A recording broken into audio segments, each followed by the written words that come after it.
Como sabemos, desde atrás, desde la época del gobierno de Fujimori, inclusive comenzaron los seguros públicos, que han ido evolucionando y perfeccionándose, y hoy estamos más que nunca cerca de este ideal de cubrir a toda la población con un seguro de salud.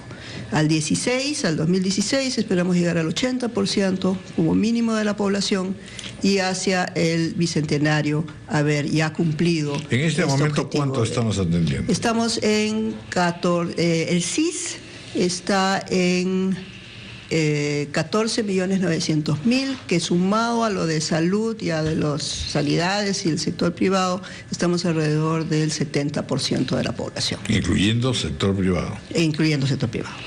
Porque claro, aquí, digamos, lo primero que se ha resaltado es, en efecto, digamos, para esas metas, cuánto hay que invertir en infraestructura, por un lado, y luego en el menudo problema que significa en realidad hacer frente a las solicitudes, planteamientos y peticiones, sobre todo de los trabajadores en salud, desde médicos hasta sanitaristas. Efectivamente, entonces cuando hablamos de estos recursos, en realidad de lo que estamos hablando es de criterios de asignación de estos recursos adicionales. ¿Cuánto vamos a destinar a infraestructura y equipamiento? ¿Cuánto podemos seguir destinando a mejorar las remuneraciones? Pero sobre todo, ¿cuánto vamos a destinar a incorporar nuevo personal al sector? Porque una brecha que tenemos, mirando además las cifras comparativas con otros países, es que en general tenemos una baja dotación de recursos humanos en el sector y mucha concentración en las zonas urbanas, ¿no? Entonces tenemos que asignar recursos a inversión, a salarios y a mayor cantidad de profesionales y personal de salud en el sector. Claro, el presidente ha mencionado una cifra también respecto a los sueldos para incrementarlos, pero para el seguro, para los profesionales del Seguro Social de Salud. La huelga de los médicos del Ministerio ya lleva más de 70, se acercan a los 80 días, ministra. ¿Qué solución o qué mensaje le puede dar usted a los pacientes del Ministerio de Salud, de los hospitales públicos? Fíjese, según nuestros datos oficiales y que hemos compartido con la Federación, esta huelga es una huelga bien concentrada, diría yo. Estamos hablando de aproximadamente 4% del total de médicos que hacen huelga. No por eso no nos preocupa. Y estamos en una mesa de trabajo con los buenos oficios del padre Gastón Garatea, justamente para poder llegar a un buen término. Estamos ya muy cerca. Muchos de los anuncios o algunos de los anuncios que ha hecho el presidente han sido motivo también de discusión en la mesa con la Federación, como por ejemplo el adelanto del pago de algunas bonificaciones, no mencionado por el presidente, pero muy importante, el aumento de las guardias, entre otros beneficios, que son todos partes de la reforma. Mientras estemos en el marco de la reforma remunerativa, hay adelantos, replanteamientos que se pueden hacer, pero lo que no podemos hacer es salir del marco de la reforma remunerativa, por lo menos el 14 y el 15, sino todo el esfuerzo que hemos hecho de ordenamiento, con una mano lo deshacemos con otra mano. Y eso es algo que venimos discutiendo con la Federación. Es importante, sin embargo, creo yo, para tranquilidad de todos los pacientes, decir que seguimos impulsando otras fuentes, proveedores alternativos para donde hay cuellos de botella, que como digo son muy encapsulados, hay algunas regiones que nos preocupan en particular, otros prestadores, es parte de la reforma. ¿Dónde es más crítica la situación? ¿Cuál es la región que le preocupa en particular? Puno es una región donde además seguramente se mezcla con también conflictos locales, entonces ya no es un tema nacional, y Puno ha venido teniendo un desempeño muy bueno con relación al friaje. Hemos tenido un descenso notable en Puno de los casos de neumonía, en general las infecciones respiratorias. Entonces, eso es la preocupación, que podamos seguir el ritmo de buen desempeño de la región, ¿no? Decía entonces que tenemos que asignar estos recursos. Una parte muy importante es para la inversión de infraestructura y equipamiento. El presidente ha anunciado 8.400 millones en los próximos 3 años, 14, 15 y 16. Este es un monto muy importante. En realidad estaba mirando los acumulados de los años de la década anterior y en más de 10 años no habíamos logrado llegar a 3.000 millones. Y ahora en 3 años aspiramos a inyectar 8.400 millones. Una parte importante de esos 8.400 millones va a ser a través de la promoción de las asociaciones público-privadas, De hecho, el presidente ha anunciado también facilidades para que el propio gobierno nacional pueda promover obras por impuestos. Entonces ahí hay una colaboración con el sector privado que nos parece fundamental para poder cerrar estas brechas, ¿no? Vamos a hacer una pausa y continuamos.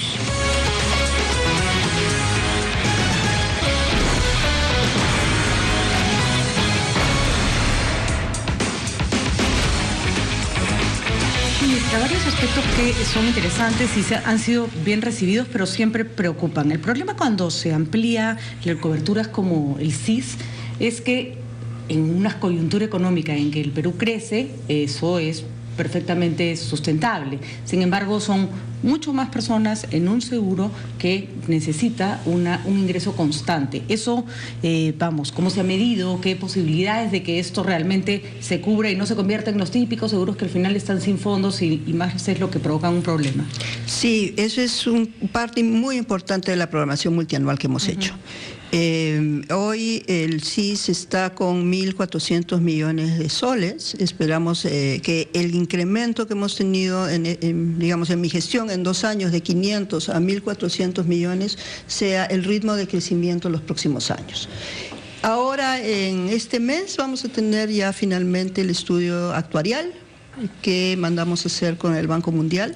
Eso nos va a decir exactamente cuáles son los requerimientos financieros del plan, de los planes de cobertura del SIS, y vamos a poder ajustar financieramente para tener un plan, un seguro efectivamente financieramente equilibrado, ¿no? El reto más grande, sin embargo, como todos sabemos, es la ampliación consistente con los financiamientos del SIS de la infraestructura, del equipamiento, del servicio en realidad, más que de la infraestructura, del propio servicio. Entonces ahí están los grandes retos.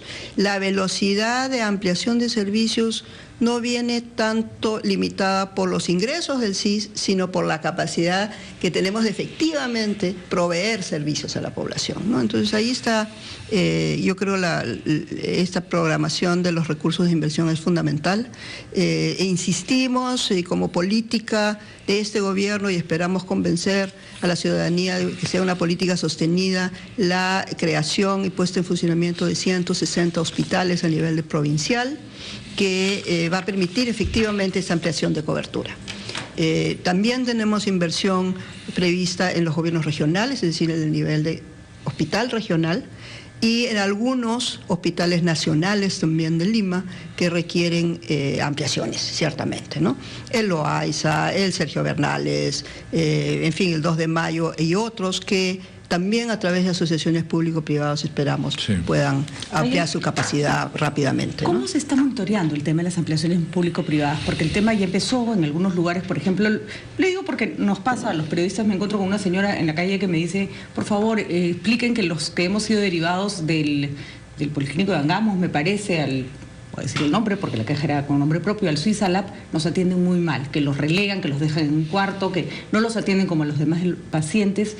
Me parece que las quejas son válidas y que esas cosas pueden ocurrir. Correcto. ¿Quién hace el monitoreo de que los pacientes del seguro sean tratados como debe ser en los establecimientos privados a los cuales se les deriva? Fíjese, tenemos dos, es salud en realidad, ¿no? La Seguridad Social tiene 2 hospitales que están funcionando en la modalidad de bata blanca, ¿no? Y son las 2 primeras experiencias, y ahí entiendo que se están ajustando los procedimientos, la asignación poblacional. Nosotros acabamos de adjudicar el modelo de bata gris para el Hospital del Niño hace más o menos una semana, un poco más, que es otro modelo, ¿no? El modelo bata gris, el privado lo que hace es, bueno, construcción en su caso, que sea pertinente, y mantenimiento de equipo, de infraestructura. Nosotros en este modelo tenemos un poquito de laboratorio también, pero la parte asistencial queda a manos de la administración, la gestión es pública, otro modelo. que es otro modelo, ¿no? Sin embargo, el punto que tú planteas, Patricia, es muy interesante. Hemos estado pensando si es que va a haber este incremento tan grande de la promoción de la inversión privada en el sector. Es necesario tener un órgano muy fuerte de supervisión, y debería ser uno solo. Si no pasa lo de las universidades. Así es, no solo uno del Ministerio y otro de la Seguridad Social, sino unificar un cuerpo que sea capaz de hacer la supervisión de los contratos. Porque el cambio de modelo supone que el Estado, y voy a simplificar, pasa de dar el servicio a supervisar a quien lo da.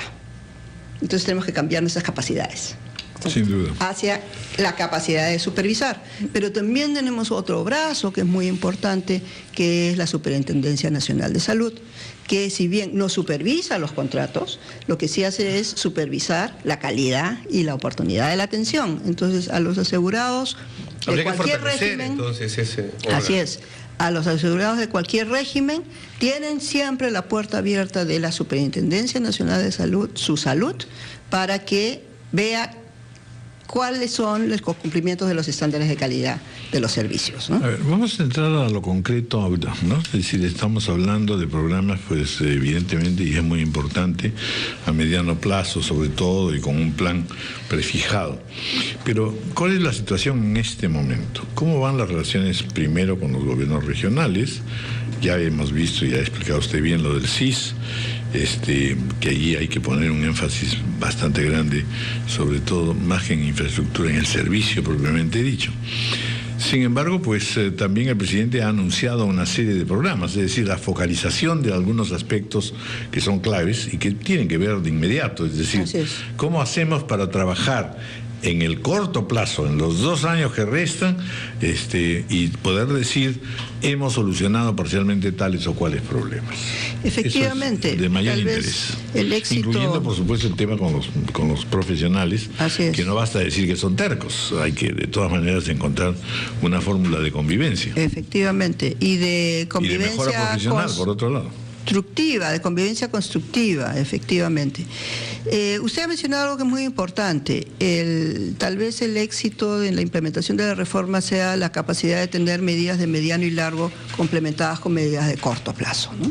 Y en el corto plazo, el presidente ha anunciado, yo diría, 2 medidas bien importantes. Una es este programa de Más Salud, que supone desde el Ministerio de Salud la organización de equipos de especialistas que puedan visitar permanentemente las regiones para acortar las listas de espera de algunas intervenciones quirúrgicas programables, como vesículas, hernias, etcétera, y de esa manera aliviar las brechas de atención de especialistas que tenemos en regiones. Esto va a ser administrado directamente por el Ministerio de Salud, con lo cual la cooperación de los gobiernos regionales, siendo tan importante, es otra relación. Ya no necesitamos transferir el dinero y esperar que ellos lo hagan, sino en un espacio colaborativo poder tener mayor capacidad de control, digamos, por decirlo así.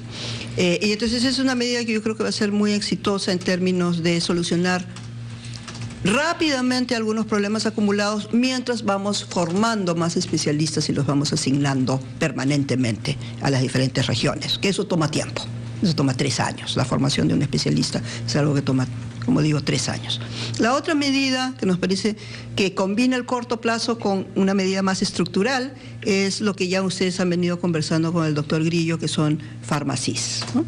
Ahora en octubre hemos estado haciendo las pruebas, ya estamos listos para lanzar en Lima esta estrategia, que es apoyarnos sobre la logística y las cadenas privadas para que los asegurados del CIS puedan recoger sus medicamentos más cerca de su casa, ¿no? Eso va a ampliar, digamos, el acceso. Y con énfasis en genéricos. Siempre en genéricos, siempre en genéricos, ¿no? Y una de las... Bueno, y todavía queda el otro plan que es importante también, Aprende Saludable. Y Aprende Saludable es un plan, una estrategia multisectorial. Hemos podido conversar algunas veces los retos que supone combinar a los esfuerzos de educación con MIS, con salud. Ahora queremos articular en Aprende Saludable también al Ministerio de Vivienda.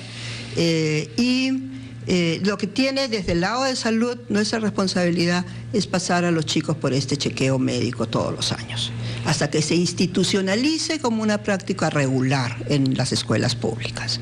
Hemos comenzado a entregar los lentes. Ha sido un hito importante para nosotros después de los tamizajes de agudeza visual. En función a los avances estimamos que alrededor de 200.000 niños están necesitando lentes. Tremendo. Es decir, 200.000 niños que iban a la escuela y que probablemente no estaban aprovechando las enseñanzas, y además me imagino con un nivel de inseguridad sobre no poder estar al día con el avance de la clase, ¿no? Entonces 200.000 niños que van a haber visto cambiada su experiencia escolar, digamos, ¿no? Es una gran idea, digamos, revisar la salud de un niño en el colegio, es una manera de tenerlo bastante monitoreado. Ahora, hay una crítica que se ha hecho constante, y es qué pasa con el Hospital del Niño y con las promesas de trasplante de médula que se iban a hacer. Ese ha sido, digamos, el clamor después de escuchar el discurso del presidente. Fíjense, en el Perú se hace trasplante de médula. Esta idea de que si no se hacen en el Hospital del Niño no se están haciendo, no es correcta. Se hacen se han comenzado a hacer en mi gestión en el INEN, ya se venían haciendo en la Seguridad Social. Hemos enviado más de una decena de niños, si no me equivoco, al exterior, porque esa es una tecnología que todavía no tenemos. Y en este trimestre debemos ya comenzar con los trasplantes en el Hospital del Niño, específicamente. Pero tenemos una cierta capacidad instalada para hacer trasplantes. Lo que el presidente ha anunciado en el discurso es un nivel más alto de exigencia, es decir, un instituto de trasplantes de médula, pero también de hígado, de riñón, en fin, de las necesidades de trasplantes que tiene el país y que estábamos viendo muy segmentadamente en algunos hospitales. Esperamos que este instituto también pueda ser licitado este año, ojalá, y firmado un contrato el próximo año con su construcción, y va a suponer, como hay en otros países, ¿no? Promover muy fuertemente la cultura de donación. ¿Qué es lo que estamos fallando siempre? Efectivamente, ¿no? Siempre estamos atrás. Pero también la cadena desde el donante, claro, hasta y que tiene que ser inmediata, hasta el receptor del órgano, ¿no? Entonces ahí tenemos un reto muy interesante. Esperamos que sea un instituto de tecnología de punta. Cuestión, ministra. ¿Qué pasó en los 3 primeros años de la administración con respecto a salud? En los 3 primeros años ahora con una planificación y una, en fin, perspectiva de camino, pero que no se había escuchado antes. Son 3 años que, ¿qué se hizo? Fíjese, yo diría que yo puedo hablar directamente de los 2 años ya de gestión que tengo. No, pero como el balance, ¿no? Pero no es tanto una cosa personal, claro, cuanto el hecho de que así es. Uno tiene la sensación, que siempre ha pasado, no solamente ahora, de que se pierde el tiempo en la gestión gubernamental. Fíjese, que siempre es precioso. Yo, y esto es una apreciación personal, considero que la evolución del sector es producto de una acumulación. Una acumulación que puede ir a diferente ritmo, es cierto, ¿no? Lo que tenemos hoy en el sector es efectivamente, como yo siempre repito, decisiones del pasado, y el sector que dejemos va a ser producto de las decisiones que tomemos hoy. Y además hay crecimiento demográfico, hay crecimiento de expectativas, hay toda una revolución científica. O sea, en realidad, hoy día una persona pide más. Las expectativas son mucho más altas. Eso es absolutamente notable.